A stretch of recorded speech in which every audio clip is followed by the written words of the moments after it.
Bonjour à tous, c'est Arnaud ASMR, j'espère que vous allez bien. On se retrouve sur une vidéo en soft spoken. Ça fait vraiment longtemps que j'en ai pas fait et ça me manquait un petit peu en fait, donc je me suis dit que j'allais vous en faire une, écoutez. Et puis ça va être une petite vidéo lecture sur la biographie, un extrait de la biographie de Kurt Cobain, donc chanteur, guitariste et compositeur pour le groupe Nirvana. Et c'est une biographie qui s'appelle tout simplement Kurt et qui a été écrite par Danny Goldberg, qui est le manager du groupe Nirvana de 1990 à 1994.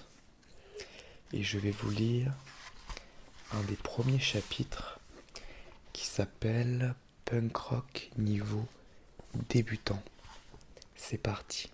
En 1993, Kurt confia au journaliste Robert Hilburn: j'étais un enfant très déprimé. À une période, toutes les nuits, j'allais me coucher en braillant.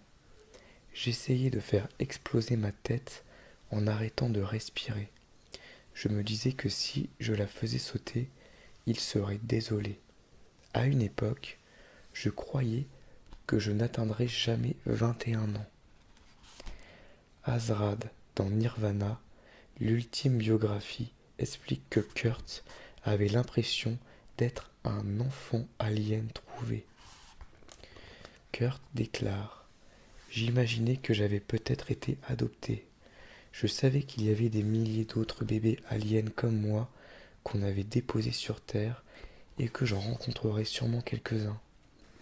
En fait, pour lui, ce fantasme servait à justifier qu'il y avait une raison particulière d'être sur cette terre. Adolescent, l'isolement de Kurt fut accentué par le fait qu'il vivait à Aberdeen, une ville conservatrice dans l'État de Washington. Les Melvins sont le seul groupe issu de cette ville qui obtint une place au panthéon du punk rock, et ils exercèrent une influence incommensurable sur Nirvana à ses débuts, autant au niveau personnel que musical. À cette époque, les concerts des groupes de punk attiraient rarement plus de 100 personnes, et il était facile pour les fans de discuter avec les groupes à la fin. Le chanteur des Melvins, Buzz Osborne, alias King Buzzo, fit découvrir le groupe indé Flipper à Krist Novoselic. J'en reparlerai avec lui en 2018 et son visage s'illumina en se remémorant cette révélation quand adolescent, il avait découvert Generic. Kurt assista pour la première fois à un concert des Melvins en 1984 à ses 16 ans. Peu après, Buzz lui concocta une cassette sur laquelle figuraient des morceaux des Black Flag et de Flipper. Kurt en fut émerveillé et mima pendant des mois un playback sur les paroles de ses chansons. Il confia à John Savage, l'auteur britannique, qu'il avait aimé certaines mélodies du groupe de rock mainstream telles que Led Zeppelin et Aerosmith, mais que selon lui, une grande partie des textes étaient sexistes. Il parlait de leur bite et de sexe, ça ne m'intéressait pas. En écoutant du punk rock, Kurt trouva sa vocation. Ses chansons exprimaient son ressenti tant au niveau social que politique. Ce fut un énorme soulagement de découvrir comment, à certains égards, il n'était pas seul. Il existait un autre univers et il était bien décidé à en faire partie. Buzz lui présenta rapidement Krist. L'année suivante, le batteur des Melvins, Dale Grover, se joignit à Nirvana pour les premières démos. Et quelques années plus tard encore, Buzz présenta Dave Grohl à Kurt et Krist.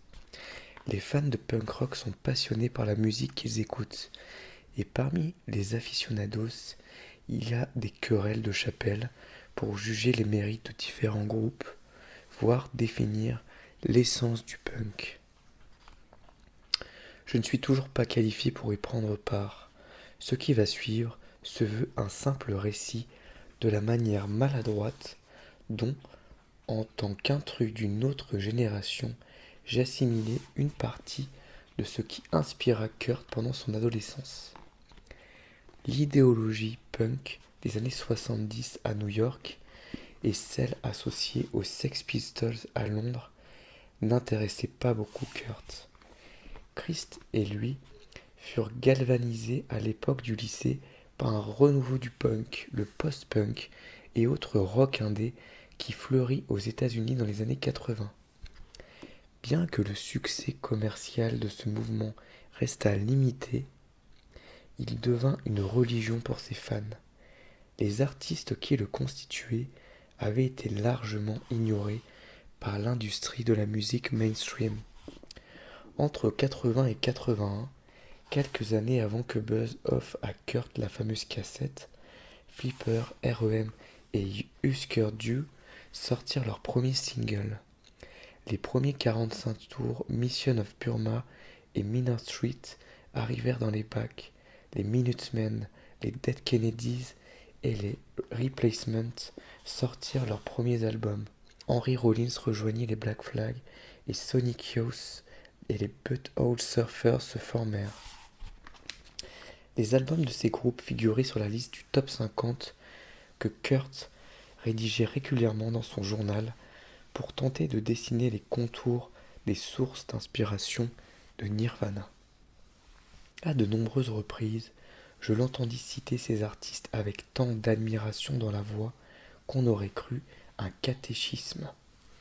Contrairement au groupe de rock old school formés dans les années 60 et 70, ces groupes n'estimaient pas le succès commercial nécessaire pour valider leur travail et voyaient la pop d'un mauvais œil. À cet égard, ils ressemblaient davantage à des poètes ou des interprètes de musique classique avant-garde qu'aux rockers qui prenaient à leur compte la promesse maintes fois réitérée par John Lennon aux autres membres des Beatles, leur groupe allait atteindre le top du top de la pop.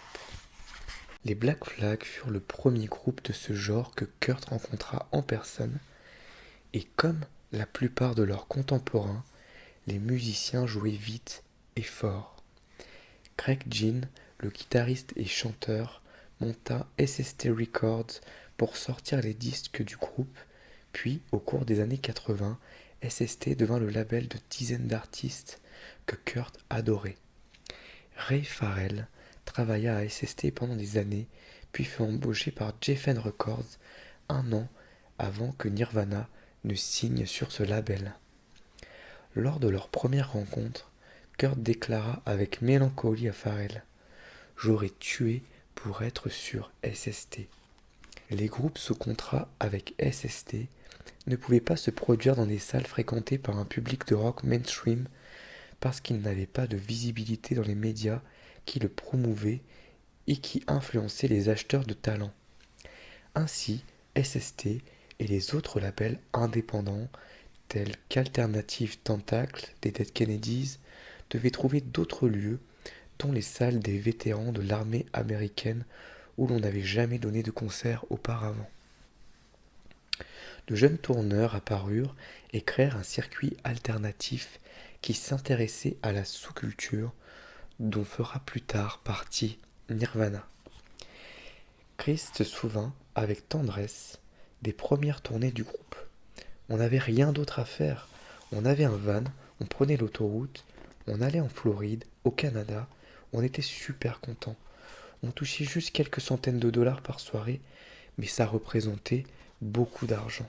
Au-delà de la musique qui la caractérisait, Kurt était inspiré par la culture punk au sens plus large. Parce que la plupart des artistes qu'il aimait n'avaient quasiment aucune visibilité sur les radios commerciales et que leurs albums n'étaient pas distribués par les chaînes de magasins de disques.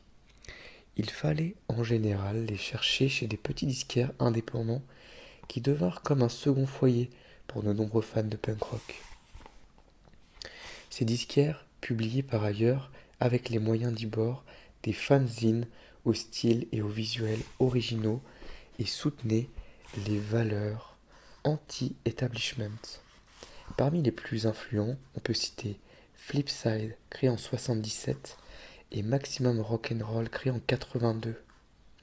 Les magazines mainstream Rolling Stone, par exemple, ne prêtaient aucune attention au punk rock des années 80 ou le considéraient comme marginal. Cela créa un vide que combla d'abord Cream, auquel Kurt était abonné adolescent, puis plus tard Spin, quand il fut lancé en 1985. Outre les fanzines, les premiers médias qui permirent au punk rock d'atteindre ses fans peu nombreux mais passionnés furent les radios étudiantes. Les morceaux qu'elles diffusaient étaient compilés dans une publication mensuelle, CMJ, College Media Journal. En 1982, CMJ créa le New Music Report, qui deviendrait plus tard un prescripteur important pour les artistes émergents de l'underground punk indé. Cette scène se diversifia au cours des années 80. C'était punk si on le faisait à sa sauce, déclara Farrell. Certains évoquaient le minimalisme des paroles des Ramones, mais tandis que les années 80 avançaient, un nombre croissant de groupes punk injectèrent dans leurs textes une plus large variété d'influences musicales et des réflexions virulentes qui témoignaient d'une forte conscience sociale et politique. Parmi ceux-ci, Ian MacKaye des Fugazi et Jello Biafra des Dead Kennedys incarnèrent d'importants modèles d'engagement idéologique pour Kurt. Pendant cette période, la solidarité des artistes indépendants permit à ce style musical de retrouver son rôle de force, de cohésion pour la communauté. C'est dans ce contexte que Sonic Girls, dont l'esthétique devait davantage à la scène artistique new-yorkaise qu'aux Pistols, fut en mesure de devenir un mentor.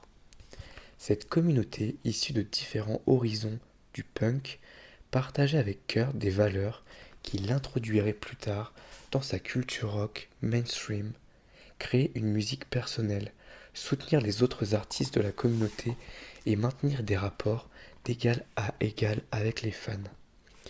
L'un des paradoxes de ma relation avec lui, c'est ce qu'on m'associa à deux des entités culturelles diabolisées par beaucoup des membres de la communauté, les hippies et les majors. Le mot hippie revêtit différentes significations pour chacun selon les périodes. Les cheveux longs pour les hommes, qui caractérisaient les rebelles dans les années 60, étaient devenus dans les années 80 un élément de la culture rock conventionnelle macho, d'où le terme péjoratif des hairbands. Dans certains concerts de punk rock, les hommes aux cheveux longs étaient même agressés par des fans ivres, qui les insultaient en les traitant de hippies. Certains héros de Kurt se montraient un peu plus ouverts d'esprit. Il avait pris conscience que les signes extérieurs pouvaient passer de mode ou être récupérés, mais qu'il existait une sorte d'idéalisme bohème sincère dans l'art représentatif de chaque génération, notamment la culture hippie. Greg Ginn des Black Flag assista à plus de 75 concerts des Grateful Dead. Ian MacKaye de Fugazi visionna le film Woodstock 16 fois. Mark Arm enregistra Master of War de Dylan en format single pour protester contre la première guerre du Golfe. Mike Wyatt des Minutemen cita Creedence Clearwater Revival comme groupe politiquement engagé et déclara que les chemises que portait Creedence préfiguraient la popularité de la chemise en flanelle dans l'uniforme du type normal pour les punks des années 80. Avant Nirvana, Kurt et Christ avaient un groupe et jouaient des reprises de Creedence Clearwater. Avant Mudhoney, Mark Arm avait fondé le groupe Green River, qui comptait également les futurs membres de Pearl Jam, Stone Gossard et Jeff Ament, en hommage à l'album éponyme de Creedence Clearwater. Selon les circonstances, Kurt s'identifiait soit aux hippies, soit aux anti-hippies.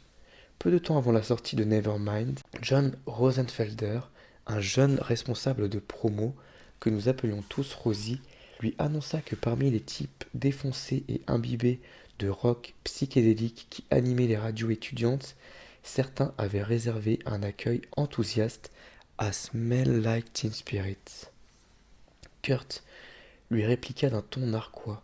Je veux un t-shirt tie and dye teint avec le sang de Jerry Garcia, le guitariste des Grateful Dead. Toutefois, entre deux occasions, Kurt se souvenait avec nostalgie de la bière bue devant la tombe de Jimi Hendrix à Seattle. Le morceau Territorial Pissings de Nevermind commence par une phrase de Get Together, chanson des années 60, dont la version la plus convaincante demeure celle des Youngbloods.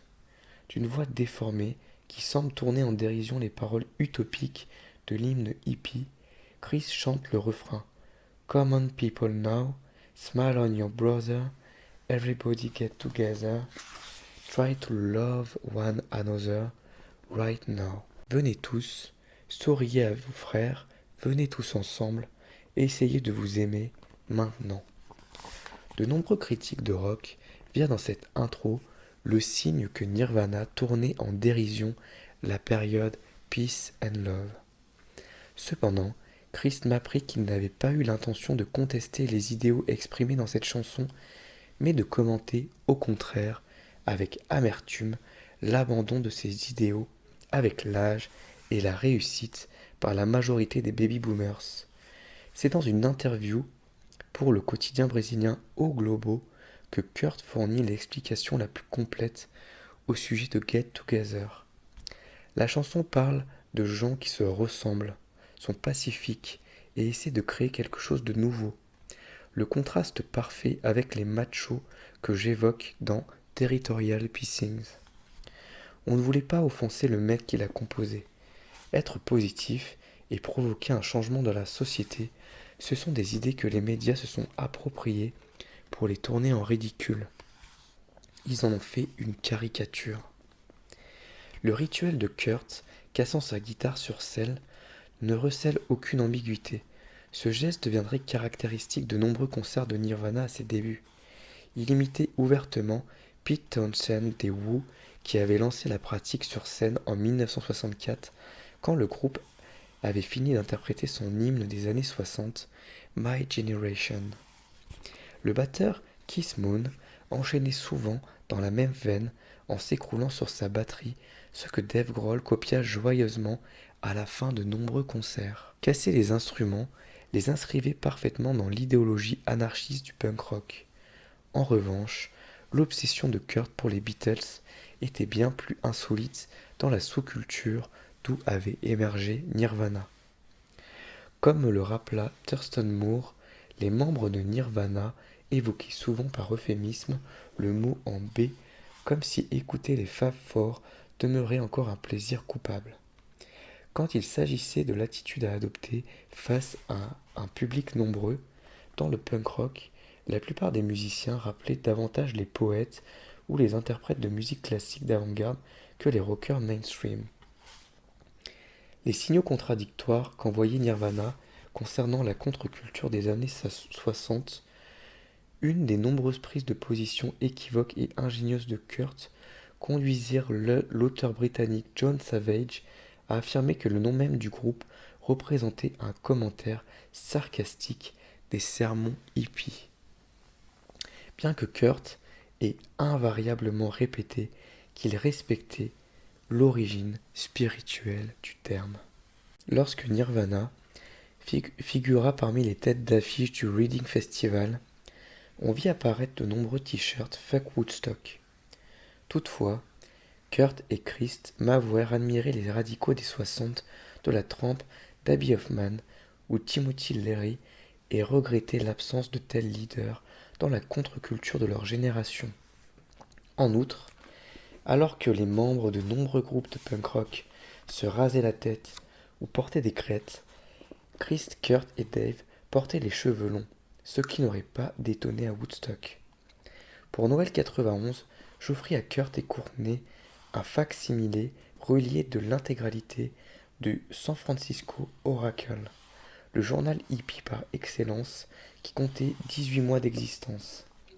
Peu de temps après, dans une interview, Kurt signala que la communauté du quartier Haight-Ashbury s'était rendu compte que le symbolisme hippie avait été vidé de son sens dès 67, année de la manifestation Death of Hippie à laquelle l'oracle avait fait la part belle.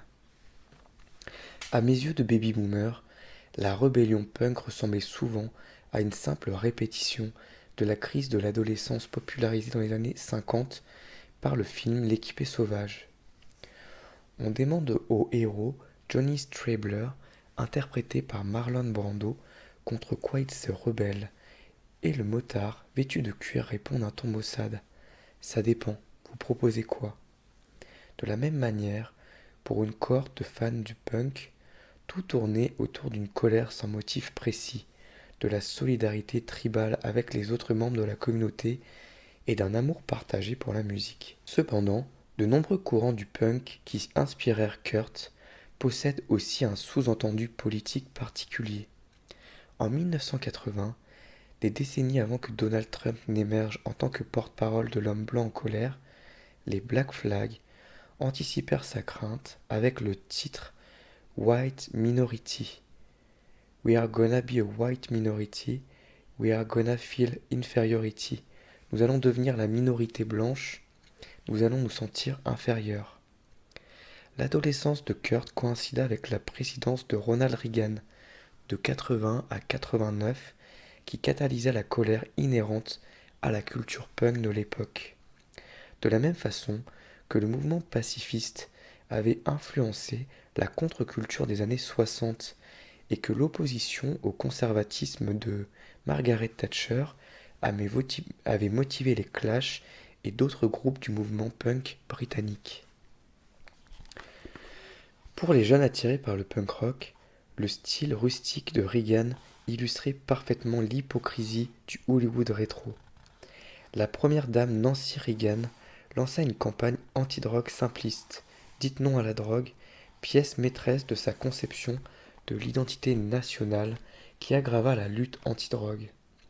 Pendant que son mari supervisait le démantèlement de nombreux programmes d'aide aux démunis, Madame Reagan dépensait 200 000 $ en vaisselle de porcelaine pour la Maison Blanche. Reagan fut élu à une écrasante majorité des voix. Les punks en difficulté des 80, dans l'impossibilité de se rallier à un mouvement de résistance de masse au gouvernement, en créèrent un, DOA. Sortit le titre Fucked Up Ronnie. Les Minutemen composèrent If Reagan Play Disco et un groupe de hardcore se baptisa Reaganios. En 83, le groupe de Jello Biafra, les Dead Kennedys, organisa une tournée Rock Against Reagan.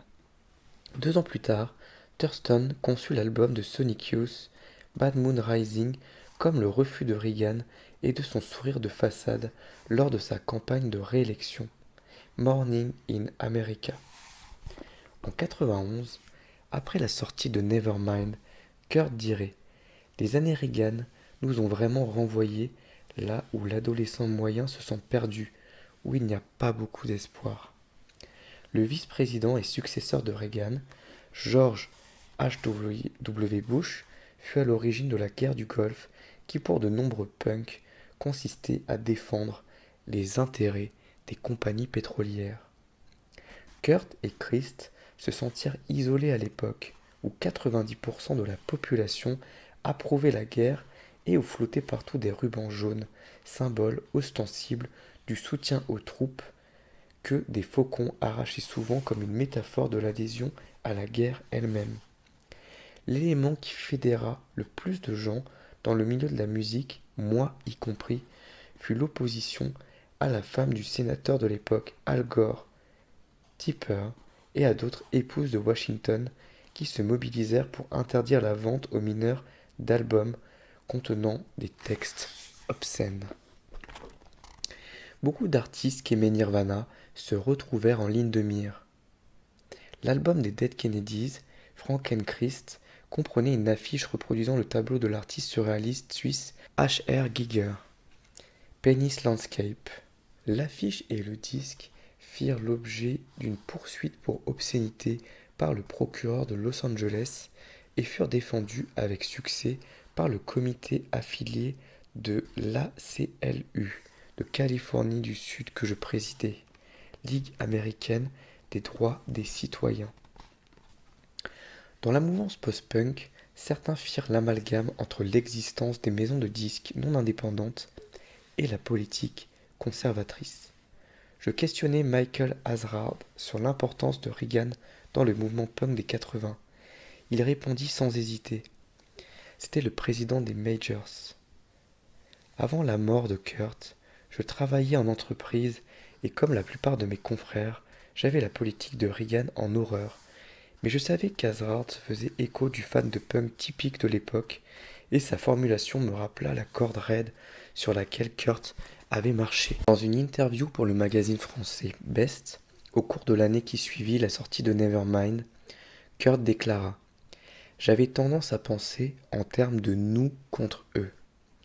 Comme nous faisons partie d'un grand business, je me rends compte que malheureusement, les choses ne sont pas si simples. Nous rencontrons des employés d'énormes maisons de disques qui apprécient sincèrement la musique et essaient de faire évoluer les choses. Cela dit, je comprends pourquoi les gamins qui aiment la musique underground nous voient comme des vendus. Je raisonnais exactement comme eux. Même si le Kurt que je connaissais ne laissait planer aucune ambiguïté sur la volonté de Nirvana de signer avec une major, le côté mystique des indépendants avait contribué pour une immense part à son succès en tant qu'artiste et il montra toujours du respect à l'égard de la culture indépendante. Sans l'existence des labels tels que SST, Alternative Tentacle, Discord, Epitaph, Touch and Go, Homest Id, CZ, Sub Pop et Matador, beaucoup de groupes qui inspirèrent Kurt n'auraient pas trouvé leur public. Et quand Nirvana essayait de signer avec une maison de disques, c'était à des labels indépendants que le groupe écrivait et envoyait des démos. Au-delà du fait qu'il admirait la musique produite par ces labels à cette époque, il constituait en général la seule option possible pour un groupe aux influences punk rock. Sans surprise, un esprit de clan provocateur prévalait dans le monde indé. Comme les labels disposaient du budget très serré, ils versaient des avances réduites, voire inexistantes aux artistes, lesquels obtenaient rarement de contrats à long terme.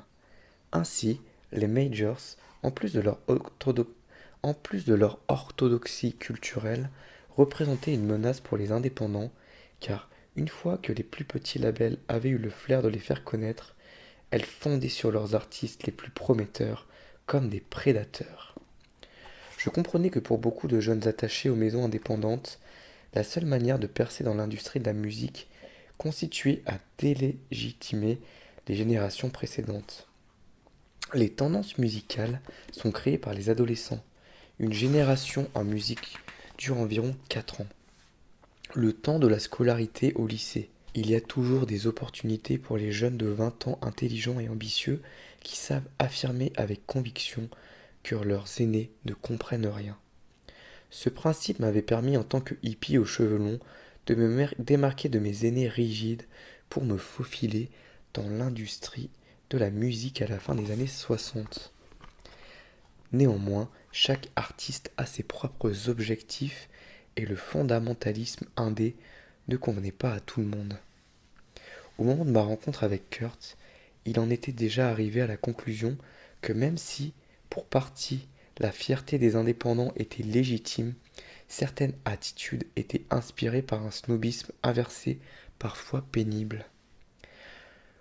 Quand ça servait son objectif, Kurt faisait remarquer qu'en 90, les disques de R.E.M., des Stooges, des Ramones, de Patti Smith et des Pistols étaient sortis aux États-Unis sur des majors, sans nuire à leur musique ni à leur crédibilité. L'exemple décisif pour Nirvana fut Sonic Youth. Thurston Moore me confia en 2018 la raison qui avait amené les groupes à signer avec Geffen. Nous avions remarqué que la musique de Husker Du n'avait pas changé quand ils avaient signé chez Warner. Pour les labels indépendants avec lesquels on traitait, SST Records, Blast First Records et Neutral Records, s'il y avait du profit, c'était toujours un peu suspect. Avec Geffen, Nous allions recevoir une avance qui nous permettrait de payer nos loyers, prendre une assurance maladie, améliorer un peu notre mode de vie et peut-être, seulement peut-être, ne pas avoir à faire des boulots alimentaires. Nous avions l'impression de pouvoir négocier un contrat sensé. En effet, les membres de Sonic Youth étaient suffisamment sûrs de leur place dans la sous-culture pour ignorer les critiques des fondamentalistes indés. Thurston se hérisse encore que Steve Albini, guitariste, chanteur et producteur, champion des labels indépendants, écrit un article imaginant des scénarios racontant comment les artistes se font systématiquement arnaquer par les majors. Thurston de son côté raconte: Nous sommes rendus à tous les rendez-vous. Nous savions dans quoi nous nous engagions. Nous savions d'où venait l'argent et qui dépensait quoi. Je n'avais pas l'impression que nous signions un bluesman contract, comme l'a dit Albini. Nous discutions avec une banque, nous n'avions pas l'impression de vendre notre âme au diable. C'était une collaboration. Cependant, Thurston lui-même était parfois tiraillé entre son adhésion à l'idéologie indépendante et la manière dont il fonctionnait dans le monde réel. Dans le documentaire 1991 The Year Punk Broke, réalisé après que Sonic Youth avait déjà signé avec Geffen, on le voit lancer à de jeunes fans allemands: Je crois qu'on devrait anéantir ce processus capitaliste bidon qui détruit la culture de la jeunesse. La première étape est de démolir les maisons de disques. Chris Novoselic était l'aîné de Kurt de 2 ans et la seule personne au monde qui parcourut avec lui le chemin d'Aberdeen à la consécration mondiale.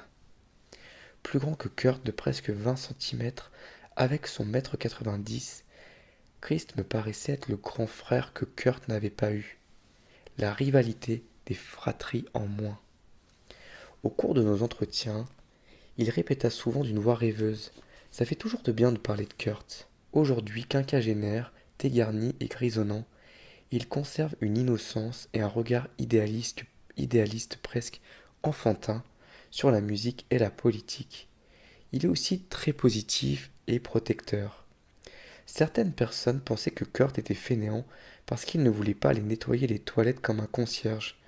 Mais quand il s'agissait d'art et de musique, il n'était pas fainéant, il travaillait très dur. Kurt faisait partie de ces rares guitaristes solos qui jouaient d'un instrument pour gaucher avec des cordes normales et avaient donc peu de modèles. Il était presque entièrement autodidacte et il n'avait jamais appris le solfège. Certains guitaristes, parmi lesquels Duane Allman et David Bowie, eux aussi gauchers, jouaient de la main droite. Kurt, comme Jimi Hendrix, écrivait de la main droite mais jouait de la gauche. Chris se souvient que dès leur rencontre, Kurt rédigeait et retravaillait sans cesse des paroles et composait de la musique. De surcroît, il était presque aussi prolifique, comme artiste visuel que comme musicien. Chris raconte: Un jour, je suis allé chez lui à Aberdeen. Il avait réalisé des bandes dessinées pornographiques qui mettaient en scène Scooby-Doo. Elles étaient très réussies. Kurt n'arrêtait pas de sculpter, de peindre, de dessiner. Il aurait pu faire une école d'art. Il est allé à Olympia parce qu'il ne se passait rien à Aberdeen. Courtney ajoute: Il devait aller à Olympia pour être au contact de ceux qu'il respectait et qui n'écoutaient pas les Melvins et Black Sabbath. Olympia est située à 80 km à l'est de la ville natale de Kurt. Elle compte une population plus élevée, autour de 50 000 habitants, et abrite l'Evergreen State College, une école avant-gardiste qui ne pratique pas la notation.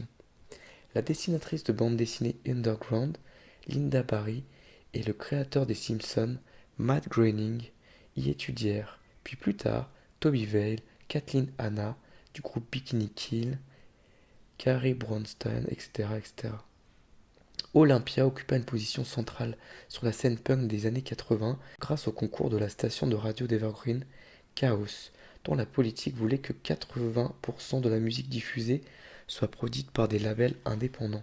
Cette station agit comme un aimant qui attira de nombreux artistes qui allaient jouer plus tard un rôle important dans le punk rock des 80-90, dont Johnson et le futur fondateur de Sub Pop, Bruce Pravit, qui animaient tous les deux des émissions sur Chaos avant de créer leur label. La deuxième apparition publique de Nirvana eut lieu dans leurs locaux. dans les locaux de cette radio en 1987. Pour aider à la promotion des albums qu'il produisait, K publie une newsletter présentant une version anthropomorphique du logo du label, dessinée style cartoon avec la légende: le pur héros combat l'ogre surarmé des entreprises et auront le mauvais charme de la répression musicale.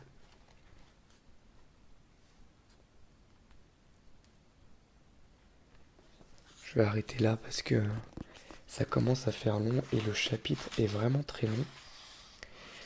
Je suis partagé pour l'instant sur la lecture. Il y a des choses intéressantes, mais je trouve que c'est très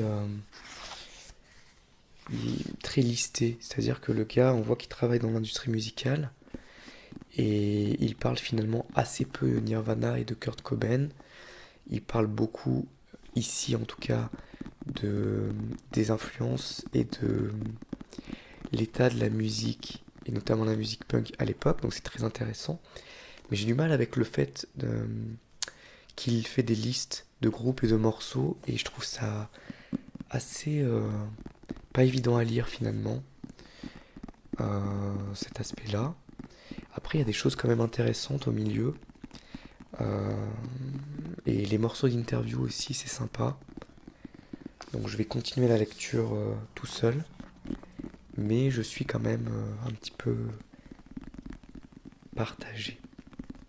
En tout cas, j'espère que cette lecture vous aura détendu. Et je vous dis à bientôt pour une nouvelle vidéo ASMR. Au revoir, merci à tous.